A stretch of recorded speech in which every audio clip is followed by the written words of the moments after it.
నమస్తే. సోషల్ మీడియాలో ఎక్కడ చూసినా హిడ్మా హిడ్మా హిడ్మా. మావోయిస్ట్ హిడ్మాకి ఎందుకు ఇంత క్రేజ్? సో రాజ్యాంగ వ్యతిరేక శక్తులు వీళ్ళు, దేశ ద్రోహులు వీళ్ళు, వీళ్ళని కాల్చి చంపడమే బెటర్ అని ఒక వర్గం. ప్రజల నుంచి అయితే మెజారిటీ ప్రజల నుంచి ఒక రకమైన ఉత్సాహం అనాలా, లేకపోతే దాన్ని విప్లవం అనాలా, ఏమనాలో ఒక రకమైన ఆలోచన, ఒక భావన అయితే కనబడుతున్నది. ఆయన హీరో కింద చూస్తున్నారు. మరి ఎందుకు ఈ పరిస్థితి వచ్చింది ఈ దేశంలో? ఒకసారి మనం మాట్లాడదాం. నా ముందు డాక్టర్ విశారదన్ మహారాజ్ గారు ఉన్నారు, డిస్కస్ చేద్దాం. నమస్తే విశారదన్ గారు. సో మీరు కూడా ఒక సందర్భంలో మాట్లాడినట్టున్నారు ఎక్కడో హిడ్మా అండ్ ఈ మావోయిస్టులకు సంబంధించి చాలాసార్లు మాట్లాడారు. మొన్న మాట్లాడింది కొంత వైరల్ అయింది. మిమ్మల్ని వ్యతిరేకించే వాళ్ళు కూడా ఉన్నారు.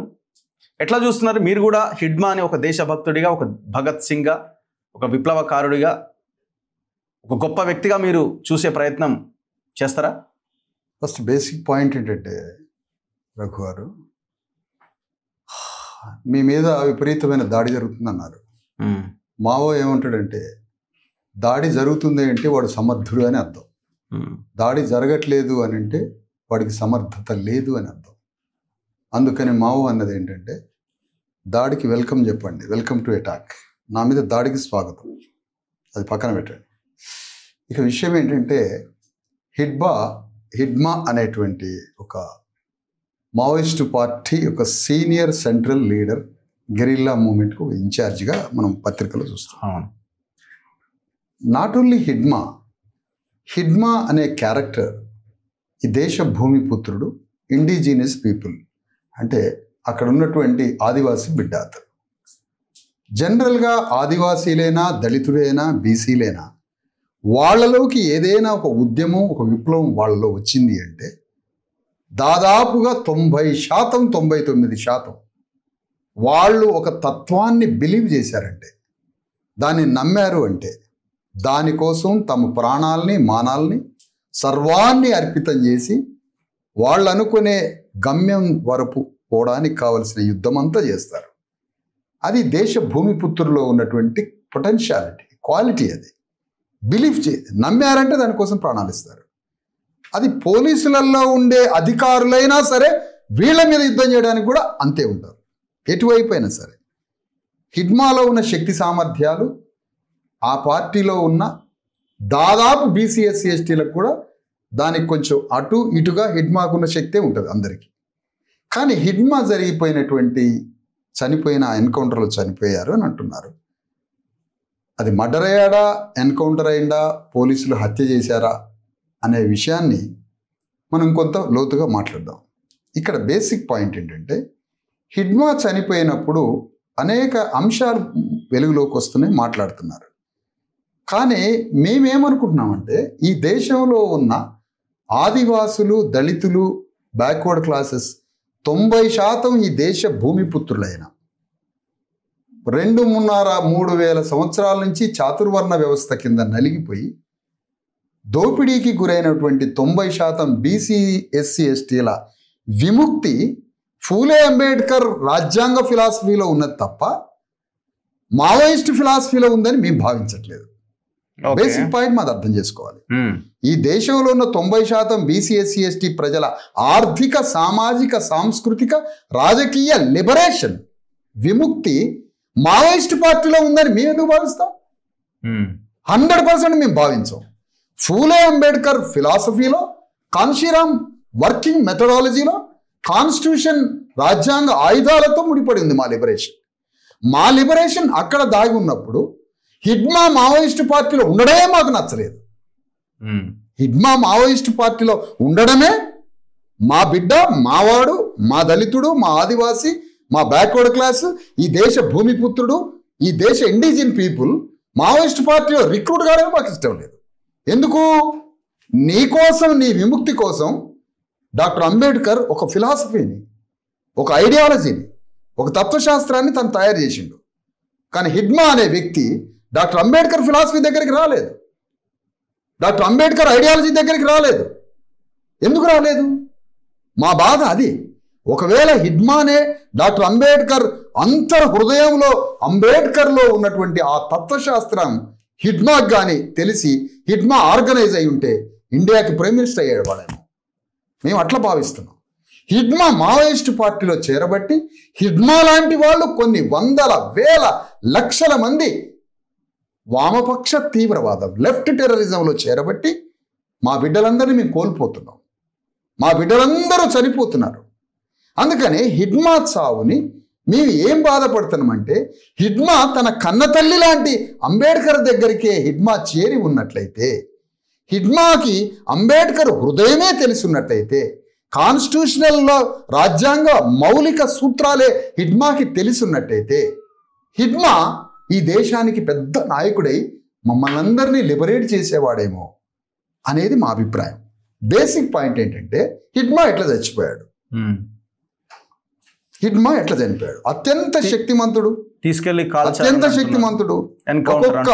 ఒక్కొక్క మనం మైథాలజీ, హిందూ మైథాలజీలు చూస్తే ఒక్కొక్క పర్వతం మీద ఒక్కొక్క అడుగేస్తుంటాడు హనుమంతుడు. పర్వతానికి ఒక అడుగేస్తాడు. ఇక్కడ పర్వతంలో మునిగితే ఎక్కడ పర్వతంలో తేలుతాడు. అట్లా పర్వతాలలో రాజస్థాన్ అడవుల నుంచి కన్యాకుమారి కేరళ అడవుల వరకు పర్వతానికి ఒక అడుగేయగలిగే నేర్పరి హిడ్మా. అంత భౌతిక శక్తిమంతుడు. ఎట్లా చనిపోయాడు? భౌతిక శక్తి ఎంత ఉన్నా బ్రెయిన్ ముందు చచ్చిపోతాడు. ఇక్కడ హిడ్మా చనిపోవడానికి మేము మహాభారతంలో ఉన్న ఒక స్టోరీని, కథని ఇక్కడ కంపేర్ చేస్తున్నాం. మహాభారత యుద్ధంలో ధర్మరాజు పాండవులు కౌరవుల మీద యుద్ధం చేయడానికి ఒక అత్యంత శక్తిమంతుడి కోసం వెతుకుతారు. ఆ భయంకరమైన క్రీకారణ్యంలోకి పోయి బర్బరీకుడు అనే ఒక మహాబలవంతుడిని తీసుకొస్తారు. బర్బరీకుడికి ఏం చెప్తారంటే, ధర్మం కోసం యుద్ధం చేయాలని చెప్తారు. ధర్మరాజు భీముని దూతగా పంపి, ఆ బర్బరీకుడి శక్తి ఎంత అంటే 1000 ఏనుగుల బలం ఒక ఘటోద్గజుడైతే 1000 మంది ఘటోద్గజుల బలమే ఒక బర్బరీకుడు. అలాంటి బర్బరీకుడిని ధర్మం పేరు మీద మహాభారత యుద్ధానికి తీసుకొస్తారు హస్తినాపురం. బర్బరీకుడికి చెప్పింది ఏంటంటే, నువ్వు ధర్మం కోసం యుద్ధం చేయాలి అంటారు. బర్బరీకుడు ఒకరోజు ధర్మరాజుని అందరినీ పిలిచి, నేను ధర్మం కోసం యుద్ధం చేస్తాను, కానీ మీరంతా ఎందుకు యుద్ధం? నేను ఒక్కడనే కౌరవుల మీద యుద్ధం చేస్తానంటాడు. మీరందరూ ఎందుకు యుద్ధం చేయాలి? ఎవ్వరూ అవసరం లేదు, ఏ శక్తి అవసరం లేదు, నేనొక్కడనే పోయి కౌరవుల్ని అంతం చేస్తా అంటాడు. అప్పుడు ధర్మరాజు కౌరవులంతా ఎవరు? అన్నదమ్ములే. వాళ్ళందరికీ ఒక గురువు ఉంటాడు కదా, మళ్ళీ ఈ అన్నదమ్ములందరికీ గురువు ఉంటాడు కదా. ఆ గురువు ఒక రాత్రిపూట ధర్మరాజు దగ్గరికి, పాండవుల దగ్గరికి చేరి, రాజ్యం వీరభోజ్యం, రాజ్యం వీరభోజ్యం. ఇతనేంటి బర్బరీకుడు తనొక్కడే యుద్ధం చేస్తానంటాడు. తాను యుద్ధం చేసి కౌరవులు ఓడిస్తే ఈ దేశమే బర్బరీకుడిది అయింది, మూలవాసి. బర్బరీకుడే యుద్ధం చేస్తే, తాను యుద్ధం చేస్తే రాజ్యం వీరభోజ్యం, దేశం బర్బరీకుడిది అయింది, దేశం మూలవాసులది అయింది, దేశం ఆదివాసులది, అణగారిన వర్గాలది, భూమిపుత్రులది అయింది. కాబట్టి బర్బరీకుడు యుద్ధం చేయడానికి వీల్లేదు. మరి ఏం చేయాలి? బర్బరీకుడిని చంపేయాలి. 100 మంది పాండవులు, 5 100 మంది కౌరవులు, 5 పాండవులు, 105 మంది కలిసి బర్బరీకుడిని చంపేశారు. ధర్మం పక్షాన పాండవులు, అధర్మం పక్షాన కౌరవులు. కానీ స్వధర్మం తెలియని బర్బరీకుడు చచ్చిపోయాడు. బర్బరీకుడే స్వధర్మం తెలుసుకొని యుద్ధం చేస్తే ప్రధానమంత్రి సింహాసనం మీద కూర్చుంటాడు. మహాభారత యుద్ధం జరగకపోయేది. బర్బరీకుడే ఈ దేశాన్ని పరిపాలించేవాడు. బర్బరీకుడిని 2 కలిసి చంపారు. మేమేమనుకుంటున్నాం అంటే, మావోయిస్టు పార్టీలో ఉన్న అగ్రకులాల పాత్ర కూడా ఉందా హిడ్మా చచ్చిపోవడానికి? పోలీసుల పాత్రతో పాటుగా అట్లుంటుందా? పోలీసుల పాత్రతో పాటు మావోయిస్టు పార్టీలో ఉన్న అగ్రకులాల పాత్ర కూడా ఉందా? వరల్డ్లో, ప్రపంచంలో వామపక్ష తీవ్రవాదంలో ఏ దేశంలో నష్టపోనంతగా ఈ దేశంలో అణగారిన బిడ్డలు ఎందుకు నష్టపోయారు రఘు గారు? అటువైపు కూడా నష్టం జరిగింది కదా, అట్లాంటి వాళ్ళు ఎవరు చనిపోలేదా ఇంతవరకు? అందుకనే మేము అంటున్నాం సార్, అటువైపు నష్టపోవటానికి కూడా ఇరు వర్గాల్లో ఉన్న అగ్రకులాలే కారణం. ఇటువైపు నష్టపోవడానికి కూడా ఇరువైపు ఉన్న అగ్రవర్ణాలే కారణం కావచ్చు. పోలీసుల్లో ఉన్న అణగారిన వర్గాలు చావడానికి, మావోయిస్ట్ పార్టీలో ఉన్న అణగారిన వర్గాలు చనిపోవడానికి. నేను వాళ్ళలో చనిపోయిన త్యాగాల గురించి నేను ఎప్పుడు తక్కువ చేసి మాట్లాడలే. వాళ్ళలో త్యాగం చేసి చనిపోయిన వారి యొక్క త్యాగాలు వృధా అయినాయి అని కాంశీరామ్ దగ్గర నుంచి మా వరకు వారి త్యాగాలన్నీ వృధా అవుతున్నాయి కదా. ప్రజాస్వామ్యంలో రాజ్యాంగబద్ధంగా రక్తపు చుక్క కారకుండా బై ఫోర్స్ ఆర్మ్డ్ స్ట్రగుల్ లేకుండా, భుజబలం లేకుండా, ఆయుధం లేకుండా మనిషి హృదయాన్ని ట్రాన్స్ఫార్మ్ చేసుకుంటూ అభిప్రాయంతో రాజ్యానికి రావచ్చు అని ప్రపంచమే మారింది కదా రఘు గారు. ఇంతగా వరల్డ్ మారుతున్నా కూడా రిక్రూట్ అయిన మావోయిస్ట్ పార్టీలో రిక్రూట్ అయిన తెలంగాణ క్యాడర్ మొత్తం, ఆయన భార్య మడకం. మడకం అంటే ఎవరు? నీకు సత్తుపల్లిలో కూడా మడకం వాళ్ళు ఉన్నారు ఆదివాసీలు. ఓకే. ఏ ఊరిలో? గండుగులపాడు. ఎవరిది ఆ గండుగులపాడు? తుమ్మల నాగేశ్వరరావు గారిది. అంటే మడకం అనే పేరు కూడా ఇక్కడ దాకా ఉన్నది, ఆదివాసీలు వారు. అలాంటి ఆదివాసీ బిడ్డ స్వధర్మం తెలియదు. స్వధర్మం అంటే ఏంటి అని అంటారు మీరు. స్వధర్మం అంటే హిడ్మానే దేశానికి మహారాజు కావడం, హిడ్మానే ప్రధాని కావడం. ఇప్పుడు ఇదంతా ఎట్లా అవుతుంది హిడ్మా? రాజ్యాంగం ద్వారా అవుతారు. హిడ్మా ఏ విధంగా? ఫూలే అంబేద్కర్ తత్వశాస్త్రం తెలిసినప్పుడు తాను గెరిల్లా కాదు కావాల్సింది, అధిపతి. తాను ఉద్యమ డిజైన్ చేసే మావోయిస్ట్ పార్టీ కాదు అక్కడ. ఉద్యమ భావజాలానికి, ఆలోచనలకి, ప్రజాస్వామ్య పార్లమెంటరీ ప్రజాస్వామ్య పద్ధతిలో రిపబ్లిక్ స్టేట్ని ఆర్గనైజ్ చేసి అర్థం చేసుకుంటే, నేను చూశాను రావు గారు, ఎంతోమంది ఎక్స్ దళ కమాండర్లని, కొన్ని వందల మంది ఆ రోజుల్లో 94, 2000 చంద్రబాబు నాయుడు టైంలో, ఆ తర్వాత 2004 దాకా కూడా వాళ్ళు అనేక మంది ఆ 10 ఏళ్ళు ఎంతోమంది దళ కమాండర్ దాకా పోయిన వాళ్ళు, వాళ్ళందరూ దాన్ని లొంగిపోయి సరెండర్ అయిన వాళ్ళని చూశాను. డైలెక్టిక్ మెటీరియలిజం తెలియదు, మార్క్సిస్ట్ ఫిలాసఫీ ఐడియా లేదు వాళ్ళకి. అసలు ఏది పెద్దగా, ఏదో జస్ట్ అవుట్లైన్. ఒక శ్రామికులుగా గ్రామంలో జరిగిన కక్షలకు, గ్రామంలో జరిగిన గొడవలకు, పాటలకు, దేనికో ఒక ఎమోషన్ కనెక్ట్ అయ్యి రిక్రూట్ అయిన తప్ప తాత్విక ఐడియాలజికల్ ఓకే స్టార్టింగ్ రిక్రూట్మెంట్ లేకపోవచ్చు, లోపటాన్ని ఆర్గనైజ్ కావాలి కదా. అందుకని కాంశీరామ్ వెస్ట్ బెంగాల్ పోయినప్పుడు తన ఉద్యమానికి కార్యకర్తలు ఒక్కళ్ళు దొరకలేదు, మొత్తం కమ్యూనిస్ట్ పార్టీలో రిక్రూట్ అయిపోయారు. అందుకని మేమేం కోరుతున్నామంటే ఐడియాలజీ తెలిసి ఉండాలి, ఫిలాసఫీ తెలిసి ఉండాలి. ఇది తెలియక హిడ్మా అనేటువంటి ఒక గ్రేట్ వారియర్, ఈ దేశ మూలవాసి, హిడ్మా కోసమే డాక్టర్ అంబేద్కర్ ఫిలాసఫీ, కన్న తల్లి లాంటి అంబేద్కర్ ఫిలాసఫీ ఎదురు చూసింది. హిడ్మా అంబేద్కర్ హృదయం దగ్గరికి వస్తాడేమో, కానీ హిడ్మా అంబేద్కర్ కలవలేదు, గద్దర్ అంబేద్కర్ హృదయం కలవలేదు. మాకు జరగాల్సిన నష్టం అంతా జరిగిపోయింది. మాలో ఉన్న బలమైన నాయకత్వం అనేక ఉద్యమాల్లో రిక్రూట్ అవుతుంది, but Phule Ambedkar core nucleus philosophy దగ్గరికి రాలేకపోతున్నారు అనేది మా అభిప్రాయం. ఇప్పుడు రాజ్యం బలంగా ఉన్నప్పుడు, రాజ్యం ఉక్కుపాదం మోపుతున్నప్పుడు, ఆప్షన్ అనేది ఎదురుగా కనబడనప్పుడు, ఇప్పట్లో మనకి రాజ్యాధికారం వస్తుందనో మీరు చెప్పిన ఇంటలెక్చువల్ డిబేట్లోకి, ఇంటలెక్చువల్ మెకానిజం, ఆ మెథడాలజీలోకి వెళ్ళలేము ఇప్పటికిప్పుడు అనే పరిస్థితిలో ఉన్నప్పుడు వాళ్ళకి ఆల్టర్నేట్ ఎంచుకున్నారు. అట్లా కాదు సార్, దాన్ని ఎందుకు ఆ కోణంలో మనం చూడాలి? ఆల్టర్నేటివ్ అట్లా కాదు. ఎప్పుడైనా కూడా సత్యాన్వేషణతోటి ప్రపంచం అంతా తిరిగినప్పుడు మనకు కావాల్సిన ఫిలాసఫీ దొరుకుతుంది.